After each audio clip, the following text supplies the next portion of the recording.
విశాఖ ఉక్కు కర్మాగారంలో జరిగిన ఘోర ప్రమాదం రాష్ట్రాన్ని తీవ్ర విషాదంలోకి నెట్టింది.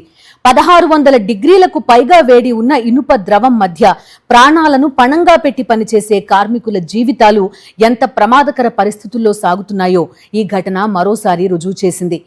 ఇలాంటి సమయంలో బాధిత కుటుంబాలకు అండగా నిలవాల్సిన అధికార పార్టీ నేతల వ్యవహార శైలి ఇప్పుడు తీవ్ర చర్చకు దారితీసింది.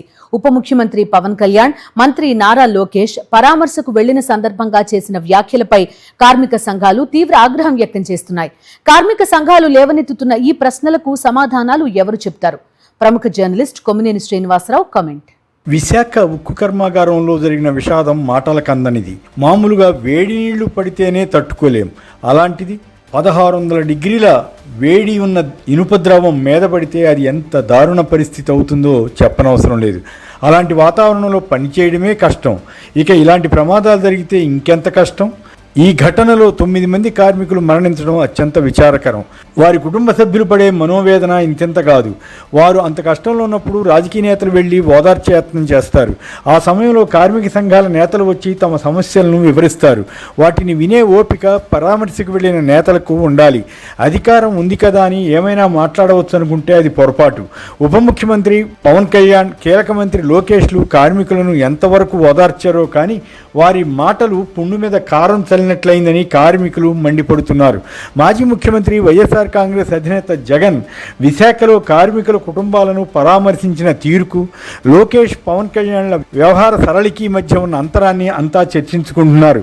కూటమి నేతలు తమ అధికార దర్పాన్ని ప్రదర్శిస్తే జగన్ మాత్రం బాధితుల కుటుంబాలకు భరోసా ఇచ్చేలా మాట్లాడారన్న అభిప్రాయం వ్యక్తమైంది. ఇలాంటి ప్రమాద ఘటనలు జరిగినప్పుడు ముఖ్యమంత్రి స్థానంలో ఉన్న చంద్రబాబు నాయుడు బాధితుల వద్దకు వెళ్ళాలి, వారికి అవసరమైన భరోసా ఇచ్చి రావాలి. చంద్రబాబుకు ఇలాంటి ఘటనలు జరిగినప్పుడు ఎలా మసులుకోవాలో తెలుసు. అయినా ఆయన ఎందుకు విశాఖ వెళ్ళలేదో, కార్మికులను పరామర్శించలేదో తెలియదు. బహుశా తన తరఫున కీలక మంత్రిగా ఉన్న లోకేష్ వెళితే సరిపోతుందని అనుకున్నారేమో తెలియదు. లేదా గతంలో కార్మికులను ఉద్దేశించి తాను చేసిన కొన్ని వ్యాఖ్యలపై కార్మిక సంఘాలు నిలదీసే అవకాశం ఉందని అనుకున్నారేమో చెప్పలేం. మరోవైపు ఉప ముఖ్యమంత్రి పవన్ కళ్యాణ్ కూడా అక్కడికి వెళ్ళారు. సహజంగానే పవన్ కళ్యాణ్ కన్నా లోకేష్కే ఎల్లో మీడియా అధిక ప్రాధాన్యత ఇచ్చింది. ఈ విషయాన్ని జనసేన నేతలు గమనించకపోలేదు. పవన్ ఉప ముఖ్యమంత్రి హోదాతో పాటు ఒక పార్టీకి అధినేతగా కూడా ఉన్నారు. తాను వెనకబడి పోకూడదని అప్పటికప్పుడు వెళ్ళారేమో తెలియదు. ఇంత పెద్ద ఘటనలు జరిగినప్పుడు కార్మిక వర్గాల్లో ఆవేదన ఉంటుంది, ఆక్రోశం ఉంటుంది. తమ బాధను నేతలకు చెప్పుకునే యత్నం చేస్తారు. కొన్నిసార్లు నేతలను విమర్శిస్తుంటారు. అయినా అధికారంలో ఉన్నవారు సంయమనంతో ఉండి వారి పట్ల సానుభూతితో వ్యవహరించాలి. కానీ దురదృష్టవశాత్తు లోకేష్, పవన్ కళ్యాణ్లు మాట్లాడిన విషయాలు చూడండి. కార్మిక నేతలు ప్రశ్నలు వేస్తుంటే లోకేష్ అసహనానికి గురై ఎందుకు గొడవ పడుతున్నారు, రాజకీయం చేయడానికి వచ్చారా, మీ కుటుంబ సభ్యులెవరు చనిపోలేదుగా అని వ్యాఖ్యానించడం వివాదాస్పదమైంది. స్టీల్ ప్లాంట్ను తామే కాపాడామని కేంద్ర మంత్రి శ్రీనివాస వర్మ వైపు చూస్తూ వీరు పోరాడారు అని లోకేష్ అన్నారు. ఆ మంత్రి ఎప్పుడు పోరాడారో ఎవరికీ తెలియదు. పైగా స్టీల్ ప్లాంట్ను కాపాడామని లోకేష్ అనగానే అందుకే ఇంతమంది చనిపోయారా అని కార్మిక నేత ఒకరు ప్రశ్నించడంతో లోకేష్ తీవ్ర అసహనానికి గురయ్యారు. మరో సందర్భంలో టీమ్ 11 కెప్టెన్ వచ్చారా అని జగన్ ఉద్దేశించి ప్రశ్నించడంపై అంతా ఆశ్చర్యపోయారు. ముఖ్యమంత్రి చంద్రబాబు ఎందుకు రాలేదన్న విషయాన్ని విస్మరించి జగన్పై వ్యాఖ్య చేయడం ఏమిటా అన్న ప్రశ్న వచ్చింది. స్టీల్ ప్లాంట్కు కేంద్రం ఇచ్చిన ప్యాకేజీ కేవలం బ్యాంకు రుణాలు చెల్లించడానికి, కార్మికులకు వీఆర్ఎస్ చెల్లించడానికి ఖర్చు చేశారు తప్ప ప్లాంట్ అభివృద్ధికి ఖర్చు పెట్టలేదని, ఇది ప్రైవేటైజేషన్కి జరిగే కుట్ర అని కార్మిక సంఘాలు ఆరోపిస్తున్నాయి. ఇక కర్మాగార యాజమాన్యం 25 లక్షల ఆర్థిక సాయం ప్రకటించడంపై కూడా అసంతృప్తి వ్యక్తమైంది.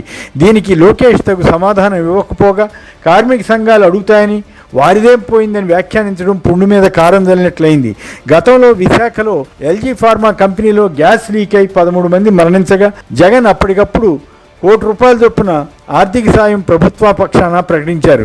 అప్పట్లో విపక్ష నేతగా ఉన్న చంద్రబాబు ₹1 ఇస్తే సరిపోతుందా అని ప్రశ్నించారు. కానీ ఇప్పుడేమో రాష్ట్ర ప్రభుత్వ పరంగా సాయమే ప్రకటించలేదు.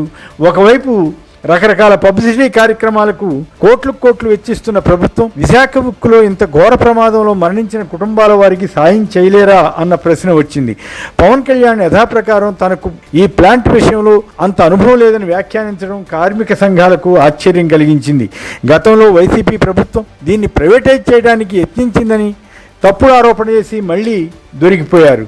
మరుసటి రోజు జగన్ బాధిత కుటుంబాలను పరామర్శించిన తర్వాత లోకేష్ పవన్లకు గట్టి జవాబు ఇచ్చారు. తన హయాంలో ప్రధాని మోడీకి ఎన్నిసార్లు లేఖలు రాసింది, ప్రైవేటైజేషన్కు వ్యతిరేకంగా అసెంబ్లీలో తీర్మానం చేసింది, ఆధార సహితంగా మాట్లాడారు, సంబంధిత కాగితాలను చూపించారు. ఈ సందర్భంగా కేంద్ర ఉక్కు శాఖ మంత్రి కుమారస్వామి అప్పట్లో ఈ అంశం ప్రస్తావించి జగన్ ప్రభుత్వం అసెంబ్లీలో ప్రైవేటైజేషన్కు వ్యతిరేకంగా తీర్మానం చేసిందని, అందువల్లే ఆ కార్యక్రమం జరగలేదని చెప్పిన వీడియో కూడా ప్రముఖంగా సోషల్ మీడియాలో కనిపించింది. కేంద్ర ప్రభుత్వానికి చెందిన ఈ ప్లాంట్ను జగన్ ప్రభుత్వం ఎలా ప్రైవేటైజ్ చేస్తుందని సోషల్ మీడియాలో పవన్కు ప్రశ్నలు సంధించి కొందరు ఎద్దేవా చేశారు. ఇక లోకేష్ వ్యవహార శైలిపై జగన్ మండిపడుతూ లోకేష్ వంటి మనుషులు కూడా ఉంటారా అని అనిపించిందని ఆగ్రహం వ్యక్తం చేశారు. ఈ సందర్భంలో కార్మిక సంఘాలు అడిగిన సూటి ప్రశ్నలకు జవాబు ఇవ్వకుండా డొంకతిరుడుగా మాట్లాడుతూ ఎదురు సంఘాలపైనే లోకేష్ పవన్లు విమర్శలు చేయడం కూడా బాగోలేదు. అలా కాకుండా ప్యాకేజీని ఎందుకు ప్లాంట్ అభివృద్ధికి వ్యయించేయలేదు, సుమారు 10,000 మంది కార్మికులను ఎందుకు తొలగించాల్సి వచ్చింది, పలు ముఖ్యమైన విభాగాలను ప్రైవేట్ రంగానికి ఎందుకు అప్పగిస్తున్నారు, ప్రైవేట్ రంగంలో స్థాపిస్తున్న మెటల్ స్టీల్కు క్యాప్టివ్ మైన్ ఇంత త్వరగా ఎలా కేటాయించారు, 60 ఏళ్లకు పైగా నడుస్తున్న విశాఖ స్టీల్కు ఎందుకు క్యాప్టివ్ మైన్స్ ఇవ్వలేదు అన్న ప్రశ్నలు గనక పవన్ లోకేష్లు ఓపిక్గా జవాబు ఇచ్చి ఉంటే బాగుండేది. కానీ వారికి ఆ విషయాలపై అంత పరిజ్ఞానం ఉందో లేదో కానీ వాటికి తగు సమాధానం ఇచ్చినట్లు కనిపించలేదు. జగన్ మాత్రం అందుకు భిన్నంగా కార్మిక సంఘాలతో ఓపిక్గా మాట్లాడి స్టీల్ ప్లాంట్ను పరిరక్షించడానికి తన ప్రయత్నాలను సావధానంగా వివరించారు. అలాగే బాధిత కుటుంబాల వారిని తనదైన శైలిలో ఓదార్చారు. ₹1 కోటి పరిహారం బాధిత కుటుంబాలకు ఇవ్వాలని ఆయన డిమాండ్ చేశారు. కూటమి ప్రభుత్వం ఆ పరిహారం ఇవ్వకపోతే తాము అధికారంలోకి వచ్చాక ఇచ్చి తీరుతామని స్పష్టం చేయడంతో బాధితులకు కొంత స్వాంతన చేకూర్చినట్లయింది. గతంలో తన ప్రభుత్వం చేసిన మాదిరే అసెంబ్లీలో విశాఖ స్టీల్ ప్రైవేటైజేషన్కు వ్యతిరేకంగా తీర్మానం చేయాలని ఆయన కూటమి నేతలకు సవాల్ చేశారు. దీనిపై కూటమి నేతలు ఎవరూ స్పందించకపోవడం గమనార్హం. జగన్ విశాఖకు వచ్చినప్పుడు అభిమానులు పెద్ద ఎత్తున తరలి రావడంతో ఎల్లో మీడియా తట్టుకోలేకపోయింది. ఏవేవో పిచ్చి ఆరోపణలు చేసి జగన్ టూర్పై విషం జిమ్మే యత్నం చేసింది. ఏదేమైనా ఇలాంటి విషాదాలు జరిగినప్పుడు ఎలా ప్రవర్తించాలో పవన్ కళ్యాణ్ లోకేష్లు ముందుగా తెలుసుకుని రావాలని కార్మిక సంఘాలు చేస్తున్న సూచన అర్థవంతమైందే అని అనుకోవాలి. మరిన్ని అప్డేట్స్ కోసం ఛానల్ను సబ్స్క్రైబ్ చేయండి. నోటిఫికేషన్స్ కోసం బెల్ ఐకాన్ పై క్లిక్ చేయండి.